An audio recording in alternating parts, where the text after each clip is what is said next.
En octubre del 2020, un hombre que había dirigido al ejército mexicano fue detenido en Estados Unidos. Su nombre, Salvador Cienfuegos Cepeda, exsecretario de la Defensa Nacional. La acusación es grave: proteger al crimen y usar su poder militar para favorecerlos. Quien lo acusa no es un testigo anónimo, sino una agencia federal, la DEA, con interceptaciones, expedientes y un alias que lo hace llamar El Padrino. Semanas después, el caso colapsa. Estados Unidos retira los cargos y México lo recibe como a un general en activo. La Fiscalía General de la República lo exonera sin juicio y el presidente Andrés Manuel López Obrador lo defiende públicamente. Archivos Mortales presenta.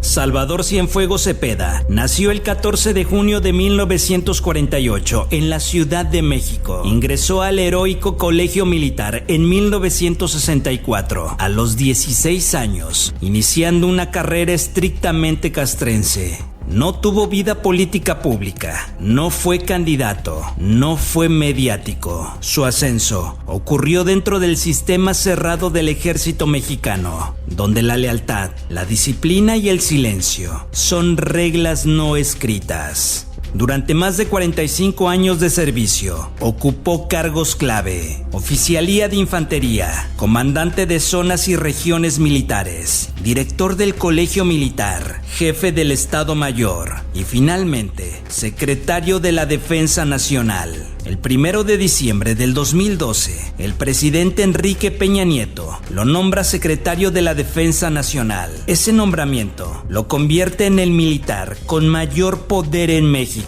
Cienfuegos no llegó por carisma ni por votos, llegó porque el sistema militar confió en él más que en nadie.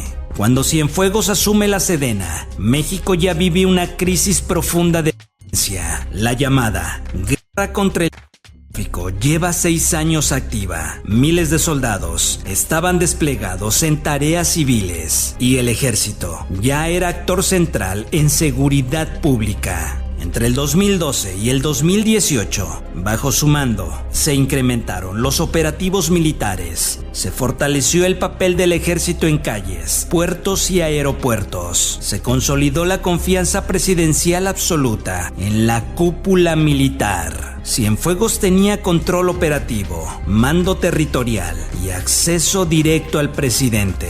Nunca antes, un general había acumulado tanto poder operativo sin rendir cuentas públicas. Su imagen era la de un militar institucional, discreto y firme. Mientras otros funcionarios civiles se enfrentaban escándalos, el ejército permanecía intocable. La Sedena, bajo su mando, mantuvo opacidad total en operaciones, jurisdicción militar para juzgar a sus elementos y respaldo político sin fisuras. Mientras el país exigía justicia, el ejército no rendía cuentas a nadie. Pero lo que no era público en ese momento eran investigaciones extranjeras que ya estaban en curso, comunicaciones que estaban siendo analizadas, nombres, contactos y patrones comenzaban a aparecer en expedientes fuera de México. Y nada de eso fue informado al gobierno mexicano. En 2018, Cienfuegos deja la Sedena, se retira sin señalamientos, con honores militares y con una imagen de general intocable. Para México, su historia y paso por la Sedena parecía destacado y su retiro merecido para alguien que trabajó al servicio de la nación. Pero no todo es lo que parece. 2 años después, en octubre del 2020, un avión aterriza en Los Ángeles y esa imagen se derrumba en segundos. La noche del 15 de octubre del 2020, Salvador Cienfuegos Cepeda aterriza en el Aeropuerto Internacional de Los Ángeles junto a su familia. No huye, no se esconde, viaja como un exsecretario de defensa de un país aliado. Minutos después de bajar del avión, agentes federales estadounidenses lo rodean. es detenido sin aviso previo al gobierno mexicano. La orden viene del Distrito Este de Nueva York. La autoridad que lo investiga durante años es la DEA. Cabe destacar que las leyes de Estados Unidos no detienen a un ex jefe del ejército mexicano por rutina. Lo hace cuando cree tener un caso totalmente sólido. Días después, se hace pública la acusación criminal sellada presentada en una corte federal de Brooklyn. Los cargos: conspiración para fabricar, importar y distribuir drogas, conspiración para de dinero. El periodo en el que se investiga es entre el 2015 y el 2017, cuando Cienfuegos era secretario de la Defensa Nacional. Incluso logran descubrir un nombre que servía como alias para realizar trabajos y operaciones criminales en el país. A Cienfuegos lo apodaban el Padrino. Según la Fiscalía estadounidense, el Padrino protegía a una facción del cártel de los Beltrán Leiva. Usaba su posición para facilitar el trasiego de drogas, alertar sobre operativos militares y permitir el control territorial del grupo criminal. La acusación no habla de un militar retirado, habla de un secretario de defensa en funciones. El expediente lo vincula con integrantes del cártel H2, operadores criminales que, según la DEA, se comunicaban directamente con él. La fiscalía sostiene que existían mensajes interceptados, conversaciones donde se habla de operativos militares, cambios de mando y protección a cargamentos. En estos mensajes, el interlocutor identificado como el Padrino prometía apoyo, confirmaba favores y recibía información sensible.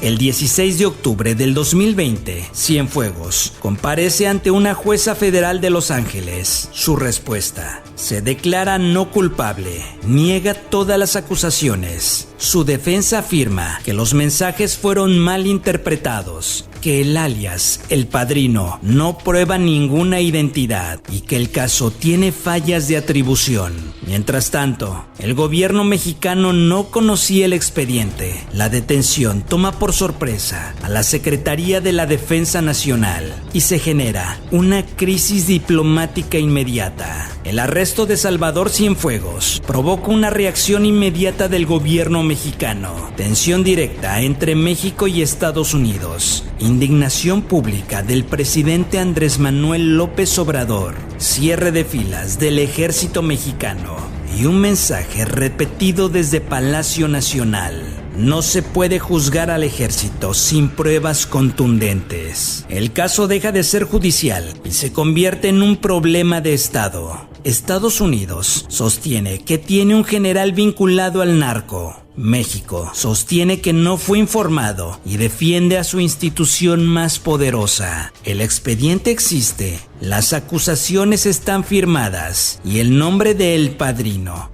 ya es totalmente público. Pero entonces, algo cambia de inmediato.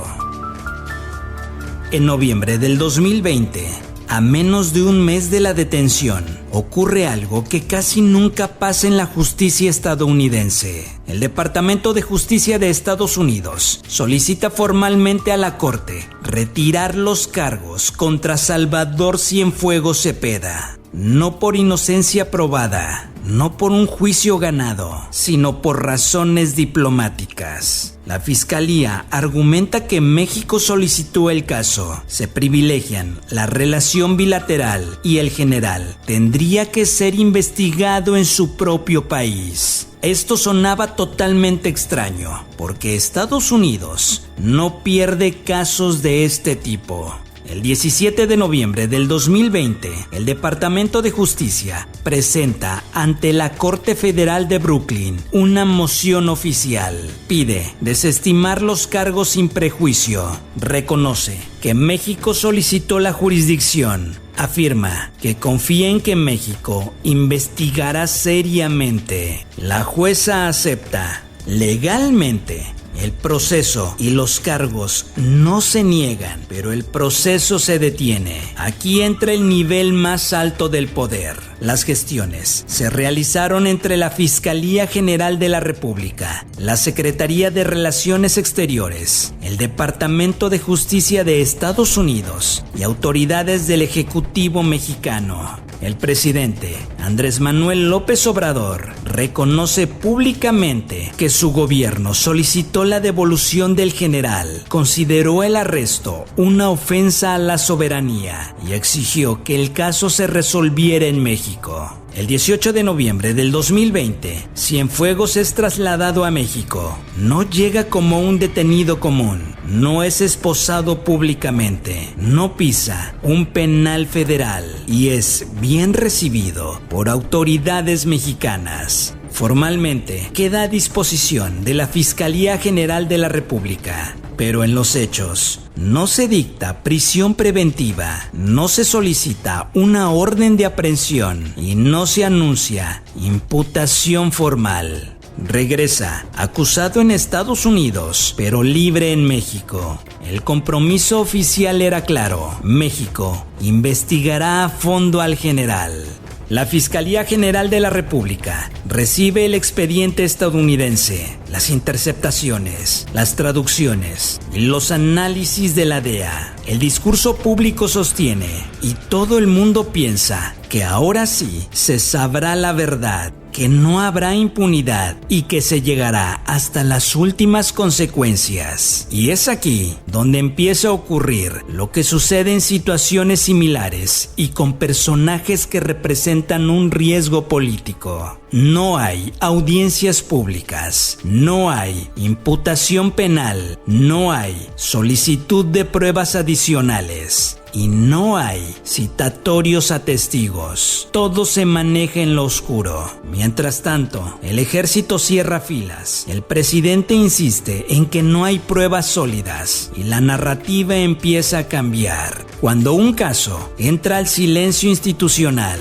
normalmente no vuelve a salir. Estados Unidos entrega el caso. México promete justicia, pero la balanza ya se inclinó. El general está en casa, el expediente está bajo control del Estado y la institución más poderosa del país no está dispuesta a ser juzgada. Lo que sigue ya no depende de tribunales extranjeros, depende de una sola decisión: procesar o cerrar el caso. El fiscal Alejandro Gertz Manero anuncia públicamente: se analizará todo el expediente enviado de Estados Unidos. No habrá presiones y la investigación será estrictamente técnica. La Fiscalía revisa interceptaciones electrónicas, mensajes atribuidos al alias El Padrino, traducciones hechas por agencias estadounidenses e informes de inteligencia de la DEA. Pero toma una decisión clave desde el inicio: no valida automáticamente el trabajo de Estados Unidos. En enero del 2021, la Fiscalía General de la República concluyó oficialmente que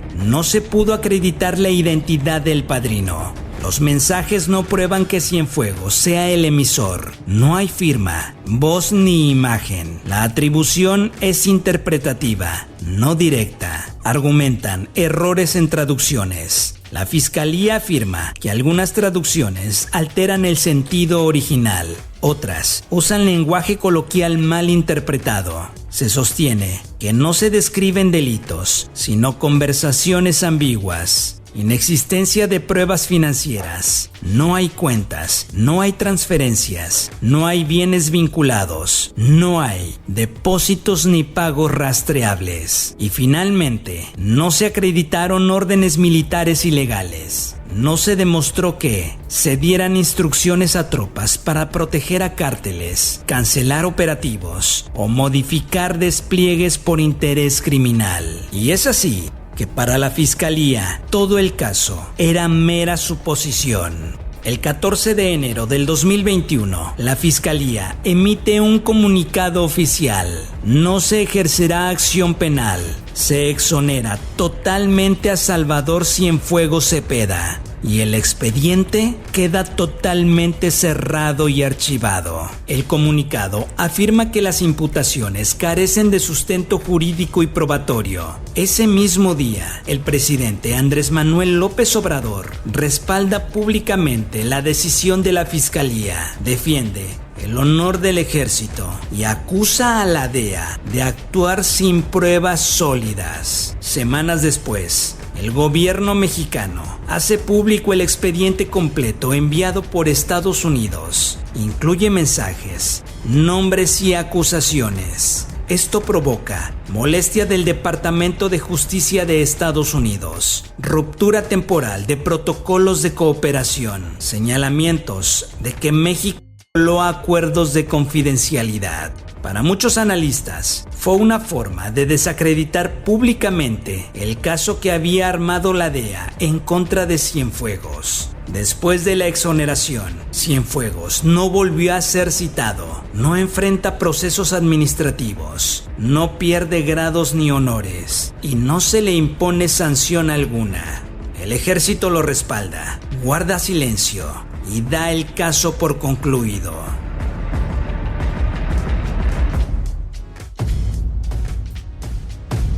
Con el paso del tiempo, varias hipótesis comenzaron a circular. Muchos medios cuestionaron e indagaron en las acusaciones no porque estén probadas, sino porque nunca fueron desmentidas con un juicio. La pregunta que hace ruido: ¿por qué el presidente Andrés Manuel López Obrador defendió con tanta vehemencia a un ex jefe militar que sirvió al gobierno de su principal rival político? Salvador Cienfuegos Cepeda no fue parte de la Cuarta Transformación. Fue una figura central en el sexenio de Enrique Peña Nieto. Aún así, el gobierno actuó como si estuviera defendiendo a uno de los suyos. Se activó la diplomacia al más alto nivel.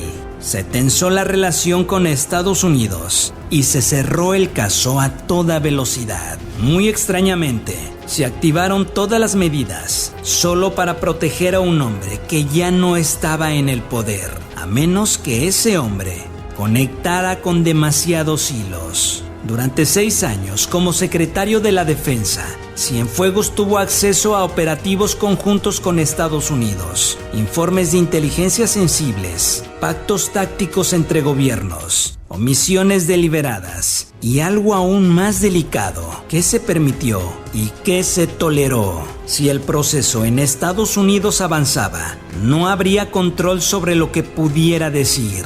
Y ahí aparece el miedo real, no a que lo condenaran, sino a que negociara, entregando información sensible. Un general en juicio es peligroso. Un general dispuesto a hablar es una bomba política. Existen casos documentados de militares de alto rango involucrados en corrupción.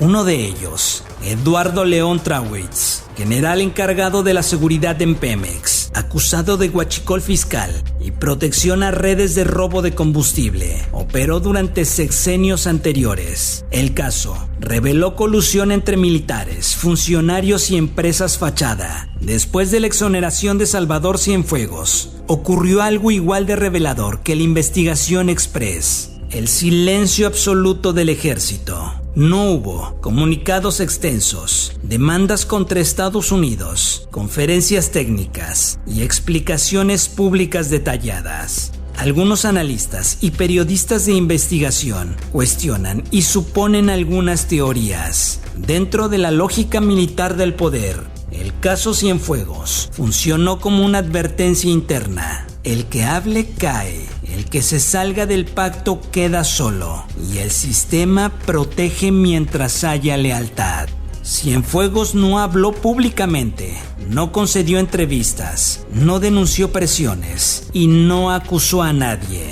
Y a cambio, no pisó prisión, conservó rango y prestigio y fue protegido institucionalmente. Aquí entra la hipótesis más delicada. El cierre del caso benefició a todos los actores clave: a Estados Unidos, que evitó un juicio incómodo; a México, que protegió a su ejército; al gobierno de Andrés Manuel López Obrador, que mantuvo intacto su principal pilar de poder, y al ejército, que salió bien fortalecido. Demasiados beneficiados, demasiada simetría.